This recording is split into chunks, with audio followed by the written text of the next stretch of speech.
Hello everyone, welcome back to my YouTube channel Shrida biology. और आज की इस वाली वीडियो में हम देखने वाले हैं डीएनए रेप्लिकेशन इन प्रोकैरियोट्स। ठीक है, डीएनए रेप्लिकेशन इन प्रोकैरियोट्स। ठीक है, ये देखो, जो हमने डीएनए रेप्लिकेशन हम ट्वेल्थ लेवल से पढ़ते आते हैं। तो ये वाली जो डीएनए रेप्लिकेशन प्रोकैरियोट्स वाली जो वीडियो है, ये बेसिकली सीयूईटी पीजी वाले बच्चों के लिए एंड बीएससी एमएससी स्टूडेंट्स के लिए। ठीक है, क्योंकि थोड़ा इसमें एक्स्ट्रा इन्फॉर्मेशन होती है जो ग्रेजुएशन लेवल पे चाहिए होती है। ठीक है, क्योंकि नॉर्मल जो इन्फॉर्मेशन है वो हम अपनी एनसीईआरटी से भी ले लेते हैं। ठीक है, तो सी है DNA replication in prokaryotes. Replication से अगर मैं बताऊं रेप्लिकेशन, क्योंकि अब हम बेसिकली बीएससी वाले बच्चे या फिर जो एमएससी वाले बच्चे उनको तो सब पता ही होता है ना रेप्लिकेशन क्या है, तो वैसे बताने की ज़रूरत नहीं है। बट उसके बावजूद भी मैं बता देती हूँ। रेप्लिकेशन का मतलब होता है डीएनए से डीएनए का बनना। ठीक है, डीएनए से डीएनए का बनना यानी कि रेप्लिकेशन, बहुत सारी कॉपीज बननी डीएनए की। ठीक है, अब देखो डीएनए रेप्लिकेशन इन प्रोकैरियोट्स, ये पूरा डायग्राम अभी तुम्हें देखने में बहुत ज़्यादा कॉम्प्लेक्स लग रहा होगा। इसे हम बहुत अच्छे से समझने वाले हैं। सबसे पहले इधर सुनो, मैं एक ब्लैंक पेज पे तुम्हें बता देती हूँ। Just 1 minute, I have blank page. मैं थोड़ा सा इधर देख लेते हैं हम। ठीक है, सी है सबसे पहले क्या होता है, डीएनए जो रेप्लिकेशन होता है, वहां पर आप याद रखो कुछ, जहां पर डीएनए रेप्लिकेशन स्टार्ट होगा वहां पर कुछ रीजन्स मिलते हैं। कौन कौन से रीजन्स मिलते हैं, ये यहाँ पे सुनो। देखो, एक मिलता है आपको नाइनमर रीजन, एक मिलता है ninemer region, and second one is your 13मर रीजन। ठीक है, ये कुछ रीजन्स हैं जहां पर आपका क्या है, डीएनए रेप्लिकेशन स्टार्ट होगा। ठीक है, अब देखो नाइनमर रीजन में जो होता है ये है आपका नाइनमर रीजन। ठीक है, this is your ninemer reason, जिसे मैं क्या कर रही हूँ, बेसिकली हाईलाइट कर रही हूँ। ठीक है, and second one is your 13मर रीजन। ठीक है, 13मर को हम एक अलग कलर से कर देते हैं, दैट इज योर 13मर रीजन। ठीक है, विजिबल है। ठीक है, अब क्या होता है कि सबसे पहला जो स्टेप है डीएनए रेप्लिकेशन का, डीएनए का जो है रेप्लिकेशन जो होता है प्रोकैरियोट्स में, तो number one step is what, सबसे पहले आपका जो क्रोमोसोमल डीएनए इज मिथाइलेटेड होना चाहिए eight adenine of GATC sequence. देखो, सबसे पहले मैं आपको बता देती हूँ कि ना आपके पास तीन प्रोटीन्स होती है, डीएनए ए, डीएनए बी। देखो, ज़्यादा कंफ्यूज मत हो, अभी अभी ना सुन लो सबसे पहले डीएनए सी। ठीक है, एंड द वीडियो आपको ये पूरा कॉन्सेप्ट समझ आ जाने वाला है, जिसने ध्यान से सुना है, जो नोट्स बना रहे हैं। ठीक है, देखो डीएनए ए जो होता है वो क्या करता है, यहाँ पर देखो डीएनए ए सबसे पहले आता है और वो नाइनमर रीजन पे आके बाइंड करता है। अब ये है क्या, ये एक वो रीजन है जहाँ पर बेसिकली रेप्लिकेशन स्टार्ट होना है। ठीक है, 9 जो रीजन है वो रेप्लिकेशन तब होगा जब यहाँ पर जो जीएटीसी सीक्वेंसेस जो हम मिलते हैं वहां पर क्या हो, मिथाइलेशन होता है। मिथाइलेशन कौन सी पोजीशन पर होता है, आपके एडेनिन पर। देखो, methylation at the adenine position, then only the replication, you can say chromosomal जो डीएनए में अगर ये है, अगर मिथाइलेशन है एडेनिन सीक्वेंस पर, तभी आपका क्या होगा, रेप्लिकेशन होगा। ठीक है, तो इसमें बताया है कि complete chromosomal DNA is methylated at adenine of GATC sequence. ठीक है, जीएटीसी सीक्वेंस जो है, these are highly conserve sequences. GATC sequences, these are sequences that are highly conserve. ठीक है, highly conserve at ninemer region, highly conserve sequences at ninemer region. ठीक है, ये वो रीजन है जहां पर आपका मैक्सिमम मिथाइलेशन होता है, जहां पर आपका मैक्सिमम मिथाइलेशन होता है। ठीक है, अगर आपके एडेनिन पर मिथाइलेशन है तभी आपकी क्या है, डीएनए ए प्रोटीन आएगी एंड इस क्या करेगी, ये बाइंड कर जाएगी। ठीक है, किस पर बाइंड कर जाएगी, आपके नाइनमर रीजन पर। तो मैं इसे आपको एक अलग कलर से दिखा देती हूँ। ठीक है, लेट्स से हम इसे ग्रीन कलर में दिखा देते हैं, जस्ट 1 मिनट। ठीक है, तो आपकी क्या है, डीएनए ए आई और उसने क्या किया, आपके नाइनमर रीजन पे आके वो क्या कर गई, बाइंड कर गई। अब देखो, डीएनए ए आके अगर बाइंड कर गई तो उसका फंक्शन क्या है, डीएनए ए कर क्या रही है, तो DNA A ATP, DNA A ATP. तो डीएनए ए जो है वो एक्टिव तभी होगा जब उसके पास एटीपी है। DNA A ATP come and it bind at your ninemer region. जैसे ही वो नाइनमर रीजन पे बाइंड करती है तो वो क्या करती है, इसके बाइंड होने से जैसे ही आपका डीएनए ए एटीपी बाइंड करती है नाइनमर रीजन पर, तो ये आपकी मेल्टिंग होनी स्टार्ट हो जाती है, किस पर, 13मर रीजन पर। क्योंकि ये जो मैंने ये ग्रीन कलर में डीएनए ए बनाया है, it also interact with your 13मर रीजन। सो व्हाट हैपन, जैसे ही DNA A ATP comes and bind at the 9mer region, so the melting melting of the 13 थोड़ा ऊपर कर देती हूँ, 13 मर रीजन स्टार्ट, ठीक है।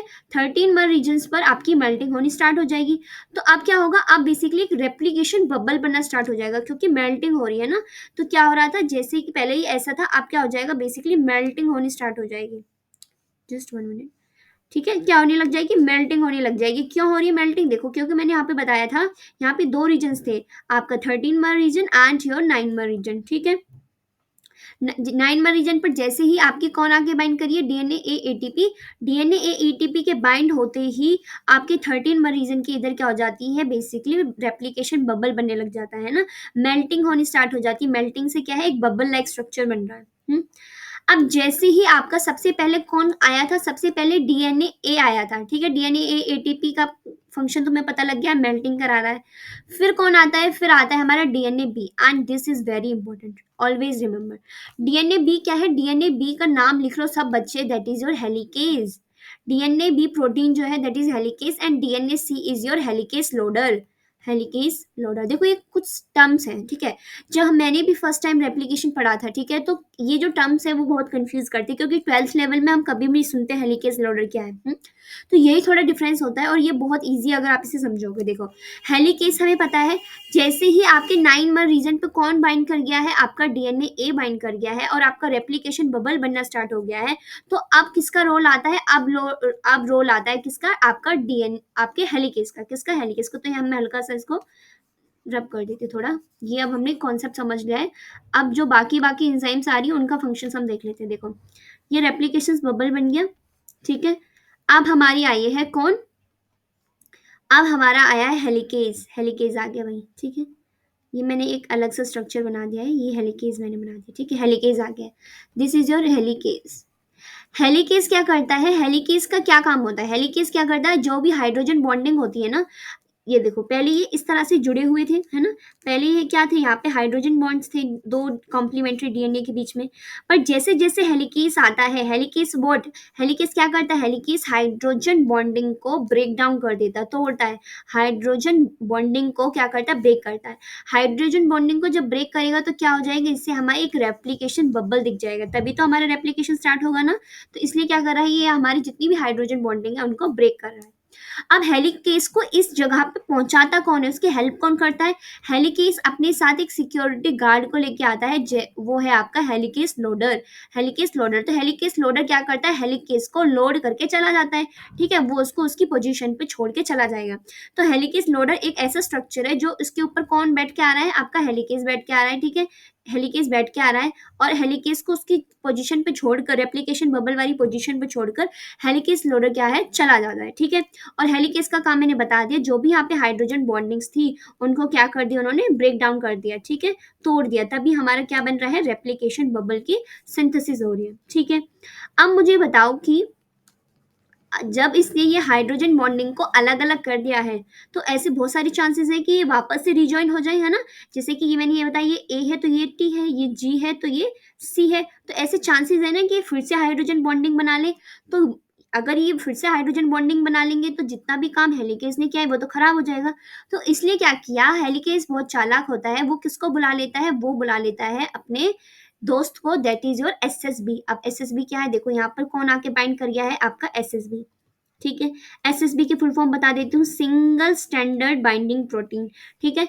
एसएसबी, एसएसबी की फुल फॉर्म लिख लो, सिंगल स्टैंडर्ड बाइंडिंग प्रोटीन, ठीक है, बाइंडिंग प्रोटीन।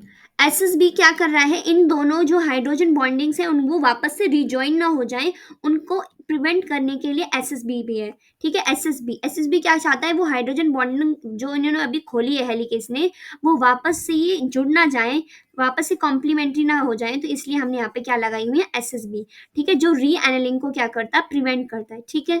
इतना समझ आ गया सभी को, ठीक है। तो यहाँ पे ये है कौन, यहाँ पे इनके हम नाम लिख देते हैं, these molecules are your SSB, ठीक है। and this is what, this is your helicase, ठीक है। ये हमने यहाँ पे कर लिया है, एंड हेलिकेज लोड करके चला गया है। अब क्या होगा, अब ये धीरे धीरे आगे की तरफ मूव करेगा, ठीक है। तो अब क्या होगा, डीएनए, अब देखो, अब सिंथेसिस अगर हमें करनी है, रेप्लिकेशन कराना है, तो हमें प्राइमर भी चाहिए ना, हमें क्या चाहिए, प्राइमर चाहिए।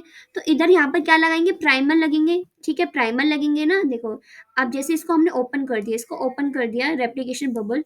अब ये मान लो आपका 5 डैश एंड है and this is your 3 dash and, है ना। इधर मैं यहाँ पे अगर मेंशन भी करना चाहूँ, 5 dash and and this is 3 dash and this is your 3 dash and this is your 5 dash and, ठीक है। तो अब ये मैंने इधर बना दिया 5 dash to 3 dash and there is a 5 dash to 3 dash, ठीक है। अगर आपको इसके जैसा एक और भी डीएनए का स्ट्रैंड बनाना है, तो सबसे पहले तो आपको अगर सिंथेसिस करानी है तो पहले प्राइमर को ऐड करना होगा। प्राइमर हम यहाँ पे लगाते हैं आरएनए प्राइमर, क्या लगाते हैं, आरएनए प्राइमर, वो मैंने यहाँ लगा दिया आरएनए प्राइमर। आरएनए प्राइमर की डायरेक्शन है 5 डैश टू 3 डैश, याद रखना, ठीक है, 5 डैश टू 3 डैश। अब ये जो प्राइमर लगा के गया है, क्योंकि तभी तो हमारे डीएनए का स्ट्रैंड, न्यू स्ट्रैंड बन पाएगा ना डीएनए का, तभी डीएनए का स्ट्रैंड लग पाएगा अगर आपके पास प्राइमर लगा होगा, ठीक है। तो अब हमें चाहिए, किसकी जरूरत है, अब हमें प्राइमर की जरूरत है। अब प्राइमर कौन लगा के जाता है, that is your DNA G. DNA G is your primase. Primase का काम क्या होता है, प्राइमर को ऐड करना। तो ये जो मैं बताती जा रही हूँ, ये जो बार बार डीएनए आ रहे हैं ना, ये इंपॉर्टेंट और ये एग्जाम में आते हैं। तो जैसे एसएसबी का क्या होता है, ये मैंने बता दिया, री एनिलिंग को क्या करते हैं, प्रिवेंट करते हैं। फिर डीएनए जी क्या है, वो प्राइमर लगा के जा रहा है। हेलिकेस क्या है, helicase basically break the hydrogen bonding. Helicase loader क्या है, helicase loader basically load the helicase into its position site, right. ये हमने पढ़ लिया, सिंगल स्टैंडर्ड बाइंडिंग प्रोटीन। तो ऐसे क्वेश्चंस आते हैं, ज्यादा कंफ्यूज नहीं होना, ठीक है। डीएनए ए मैंने अभी बता दिया था, डीएनए ए आता है 9 रीजन पर, जिससे क्या होता है, मेल्टिंग होनी स्टार्ट हो जाती है आपकी 13 रीजन पर, ठीक है। जैसे कि डीएनए ए आया 9 रीजन पर मेल्टिंग कहाँ पे हो गई, 13 रीजन पर। इतना हमने सबने समझ लिया। फिर मैंने बताया कि प्राइमर की जरूरत है, तो प्राइमर मैंने बताया कौन लगा के गया है, प्राइमर हमारा लगा के गया है DNA G. DNA G is your primase, ठीक है। जस्ट 1 मिनट, मैं रेड पेन ले लेती हूँ, ठीक है। अब देखो, प्राइमेज लग गया। प्राइमेज लगने के बाद क्या होगा, अब आपका यहाँ पे मैं बता देती हूँ, ठीक है। ये दैट इज, इसको मैं अलग कलर से बना देती हूँ, फिर से कंफ्यूज ना हो जाओ, ठीक है। यहाँ पे प्राइमर लग गया। अब क्या होगा, आपके न्यू डीएनए की क्या हो जाएगी, सिंथेसिस होनी स्टार्ट हो जाएगी। डीएनए की सिंथेसिस यहाँ पे देखो स्टार्ट हो गई, ठीक है। तो हमें क्या मिलेंगे, कॉम्प्लीमेंट्री डीएनए मिल जाएंगे, ऐसा डीएनए, एंड उसके नीचे हमें एक न्यू स्ट्रैंड मिल जाएगा डीएनए का, दिस टाइप, ठीक है। And this is a 5 dash 3 dash and this is 5 dash and this is your 3 dash. ऐसे हमें एक और मॉलिक्यूल मिल जाएगा, ऐसे नीचे भी सिंथेसिस, इधर भी सिंथेसिस हो रही होगी ना, तो ऐसे हमें फिर से एक और स्ट्रैंड मिल जाएगा, ठीक है। ये मैं यहाँ पे बना देती हूँ इसका भी, ये देखो 5 dash and 3 dash and this is your, मतलब अरे डायरेक्शन चेंज हो गया, वैसे हम कर सकते हैं, देखो। एंड देखो इधर इस वाली, इसकी डायरेक्शन देखो ना, 3 डैश तो this is 5 dash and this is 5 dash तो दिस इज 3 डैश। तो इस तरह से क्या हो रही है, डीएनए की सिंथेसिस हो रही है, ठीक है। बट ये इतना ईजी नहीं है ना। अब मान लो अभी प्राइमरी तो लगे हैं, ठीक है। इस वाली साइड पर अभी मैंने क्या लगाया, प्राइमर ऐड किए, ठीक है, प्राइमर ऐड किए। पर प्राइमर से ही क्या सारा फंक्शन हो जाएगा, नहीं होगा, क्योंकि प्राइमर्स तो लगे हुए हैं, पर हमें कौन सी एंजाइम बुलानी है, डीएनए पॉलीमरेज एंजाइम बुलानी होगी। क्योंकि अगर डीएनए पॉलीमरेज आएगा, देखो ये मैं जो बनाया हुआ है, this is your DNA polymerase. अगर डीएनए पॉलीमरेज आएगा, कहाँ पे बाइंड करेगा, प्राइमर वाली साइड पर। प्राइमर वाली साइड पे बाइंड करेगा, तभी ये ATGC बेस पेयर को क्या करेगा, ऐड करता चला जाएगा। यहाँ ATGC AT, अगर तुम बोल दो कि मैंने तो यहाँ प्राइमर लगा दिया तो अपने आप डीएनए की सिंथेसिस हो गई, रॉन्ग। सबसे पहले तो आपको भाई डीएनए पॉलीमरेज बुलाना पड़ेगा ना। डीएनए पॉलीमरेज कौन सी वाली बुलाओगे, थर्ड, क्योंकि डीएनए पॉलीमरेज थर्ड ही है जो बैक्टीरियाज में क्या कराती है, डीएनए की सिंथेसिस कराती है, ठीक है। तो सबसे पहले प्राइमर के बाद कौन आता है, प्राइमर के बाद आता है आपका डीएनए पॉलीमरेज 3, ऑलवेज रिमेंबर। उसके बाद क्या होता है, वो क्या करता है, पॉलीमराइजेशन करता है ना। ATGC जो बेस पेयर्स है उनको अटैच करता है, ठीक है, जिससे क्या होगा, आपका एक न्यू, ये रेड कलर में मैंने जो डीएनए बनाया है वो तभी बनता है, ठीक है।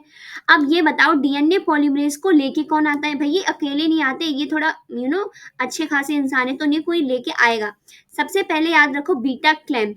बीटा क्लैम्प, बीटा क्लैम्प का स्ट्रक्चर अगर मैं बनाना चाहूँ, तो बीटा क्लैम्प जो होता है आपकी मल्टीमेरिक एंजाइम है, मल्टीमेरिक एंजाइम, ठीक है, ऑलवेज रिमेंबर, यानी बहुत सारी सब यूनिट से मिलके बना है।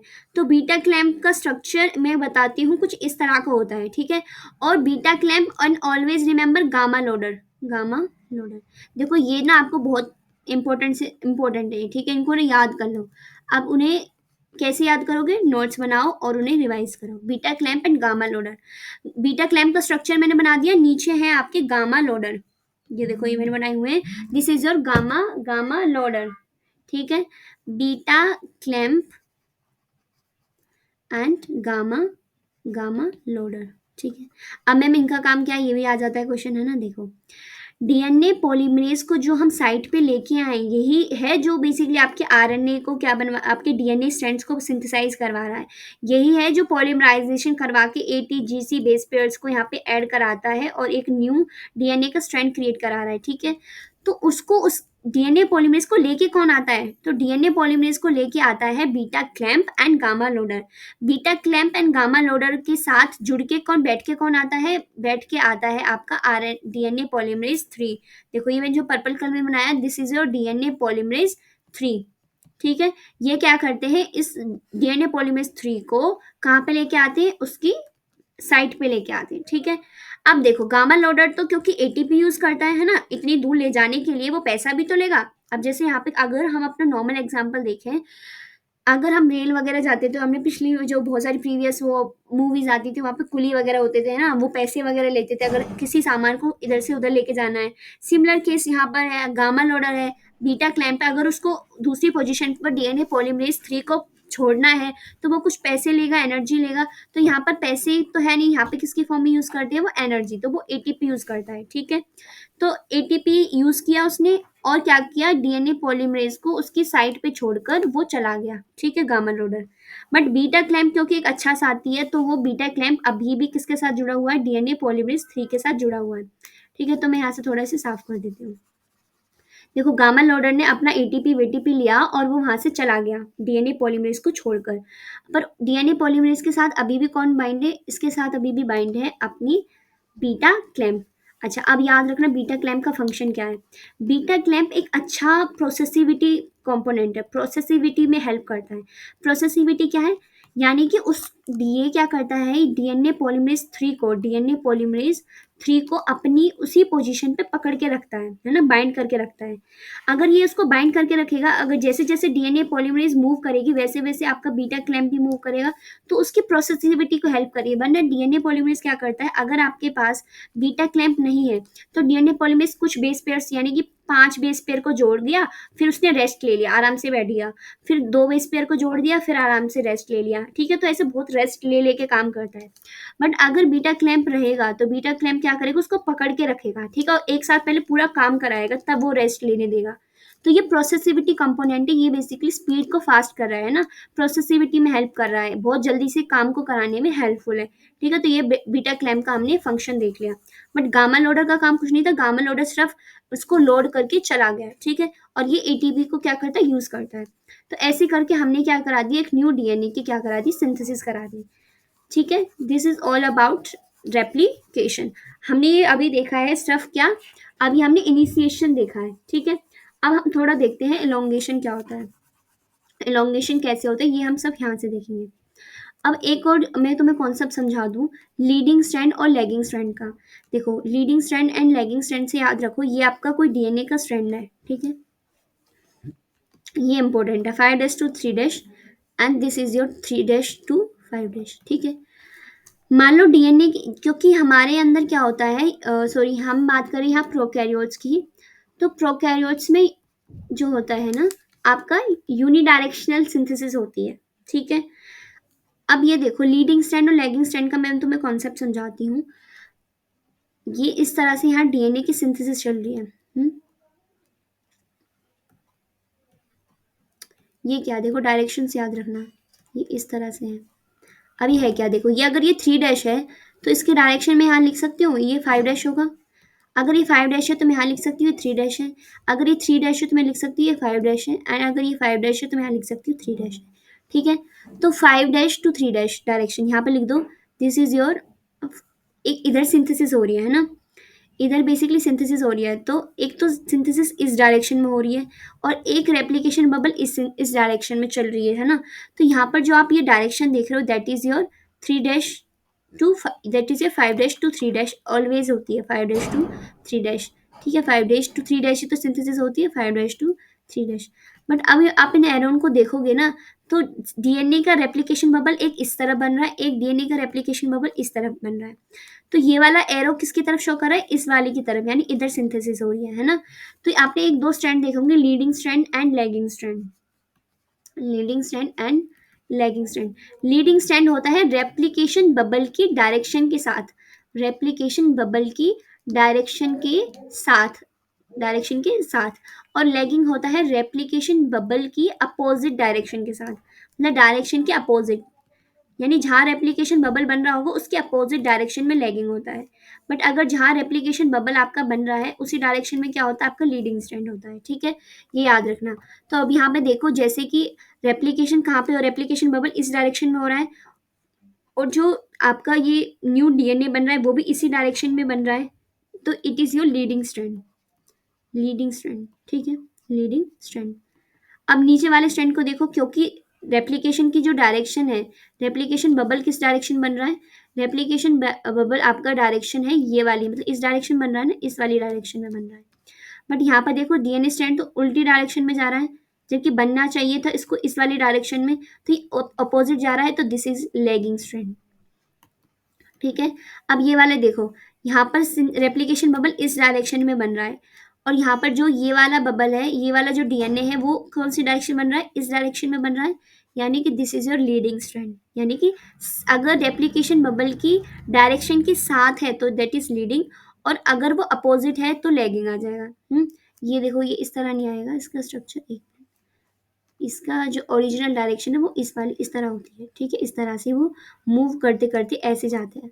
ठीक है, तो ये इसकी क्या है, इधर सिंथेसिस हो रही है, डायरेक्ट सिंथेसिस इस तरफ हो रही है, बट ये जा उल्टी तरफ रहा है ना, तो हम इसको बोलते हैं lagging strand, that is your lagging strand.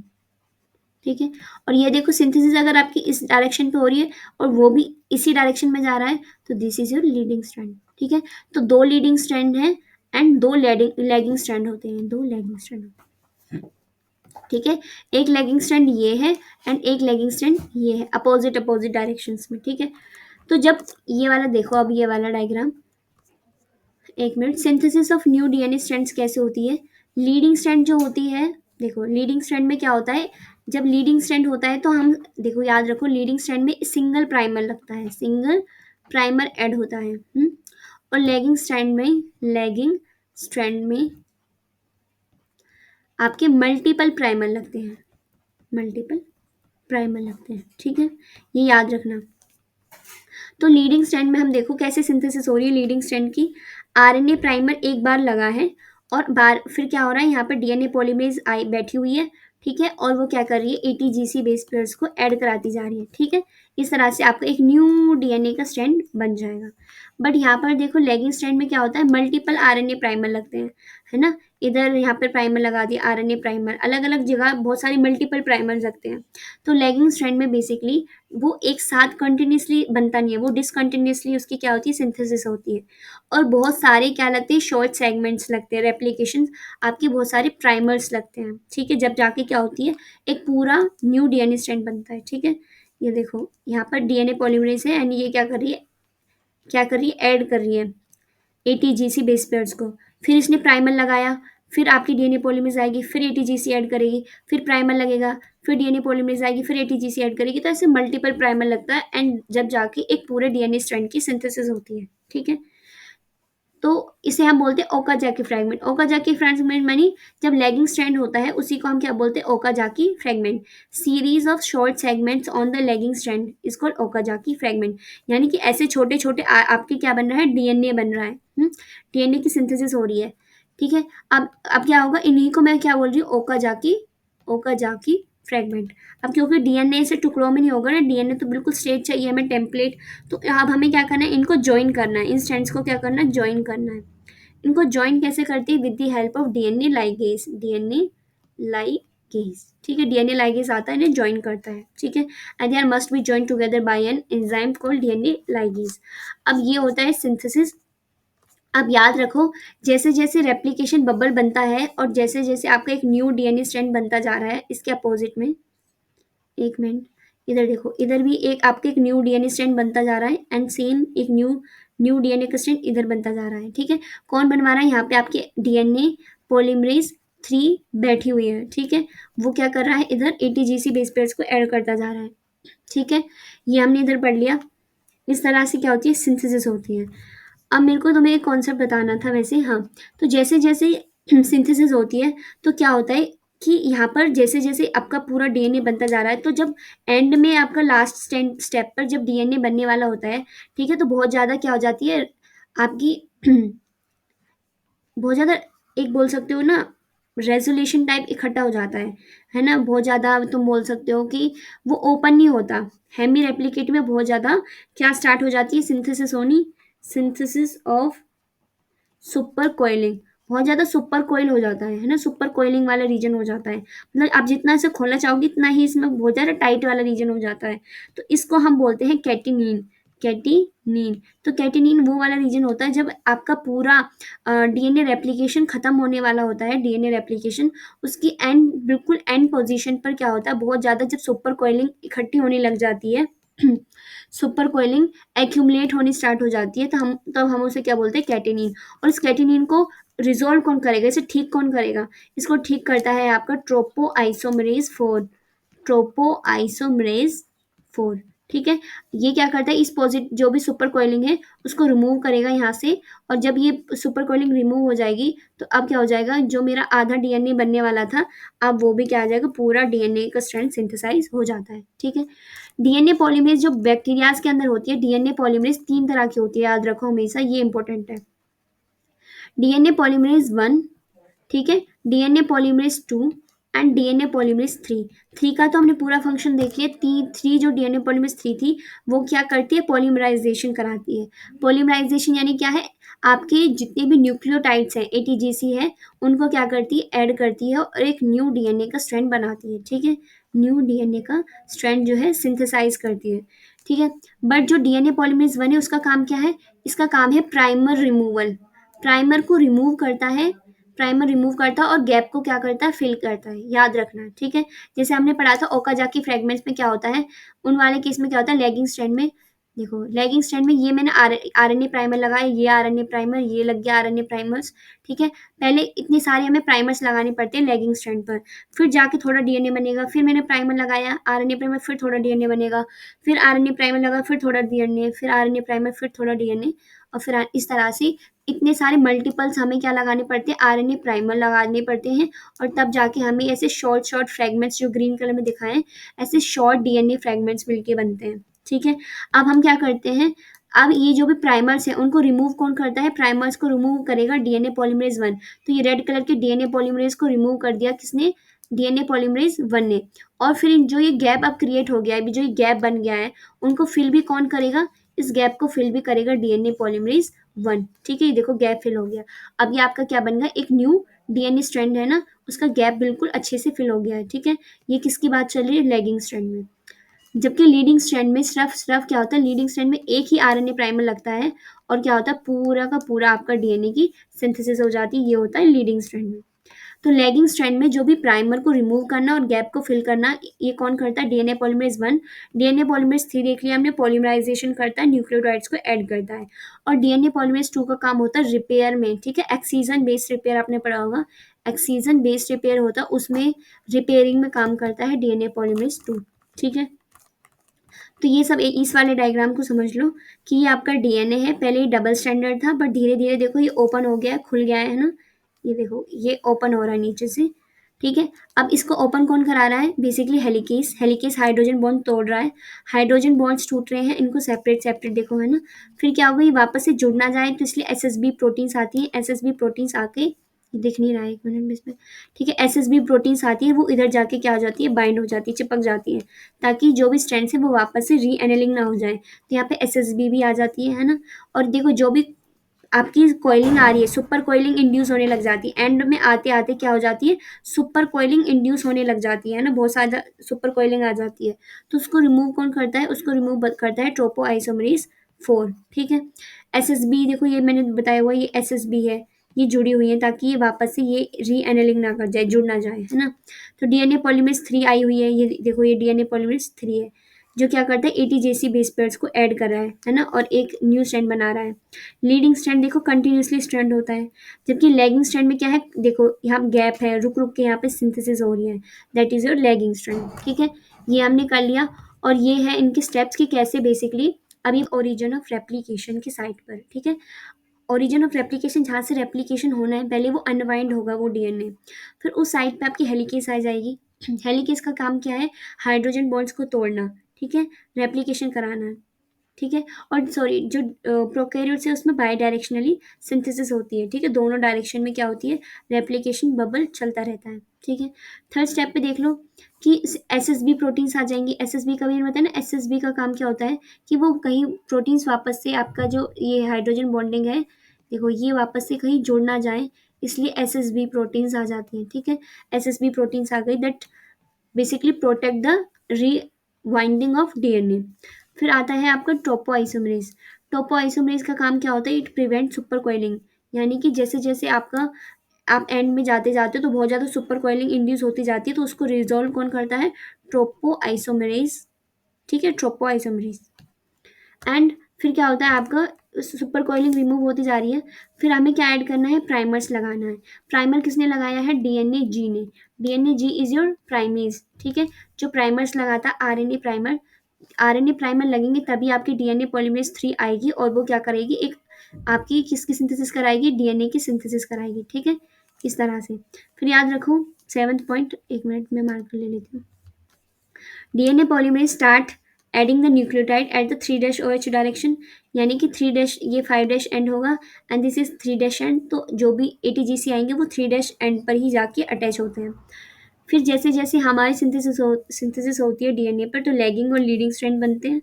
Leading strand continuous होता है, लैगिंग स्ट्रैंड डिसकॉन्टिन्यूस होता है, ये भी लिख लो। Leading is continuous strand, continuous होगा, कॉन्टिन्यूस स्ट्रैंड होगा। ठीक है, इसमें सिंगल एक ही आरएनए प्राइमर की जरूरत होती है।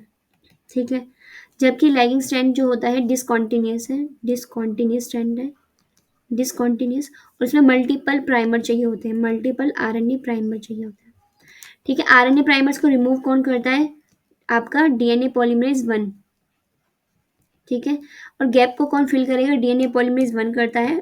ठीक है, एंड लास्ट इज गैप जो होता है उसको सील कौन करेगा, डीएनए लाइगेज। ये जो गैप वैसे बचेंगे उनको सील करता है डीएनए लाइगेज। और क्या बना देता है, ये गैप कैसे सील होते हैं, यहाँ पर किसके कौन से बॉन्ड बनते हैं, फॉस्फोडाइस्टर बॉन्ड, फॉस्फोडाइस्टर बॉन्ड बनते हैं। ठीक है, तो प्रोकैरियोटिक में जो भी रेप्लिकेशन एंजाइम्स हमने यूज़ करी हैं उनका नाम अगर मैं यहाँ लिख दूँ, सबसे पहले एसएसबी भी यूज़ करा हमने। ठीक है, एंड देन आपका डीएनए ए, ठीक है, DNA B helicase, DNA B is helicase. Number 3 DNA C helicase loader. Number 4 beta clamp, beta clamp का मैंने काम बताया। ठीक है, उसके बाद क्या होता है, gamma loader, beta clamp gamma loader. ठीक है, फिर प्राइमर को अटैच करने के लिए कौन आया था, आपका प्राइमर कौन लगाता है, आपका डीएनए जी। ठीक है, ये कुछ एंजाइम्स हैं जो यहाँ पे क्या हुई हैं ड्यूरिंग रेप्लिकेशन इन प्रोकैरियोट्स। ये एंजाइम्स जो हैं आपकी स्पेसिफिक एंजाइम्स यूज होती हैं, तो इनका फंक्शन तुम्हें अच्छे से याद होना चाहिए। आई होप आपको ये पूरी वीडियो समझ आई होगी, डीएनए रेप्लिकेशन इन प्रोकैरियोट्स कैसे होता है, क्या कुछ इसमें स्टेप्स होते हैं। अगर आपको ये वीडियो पसंद आई है तो प्लीज़ सब्सक्राइब माई चैनल।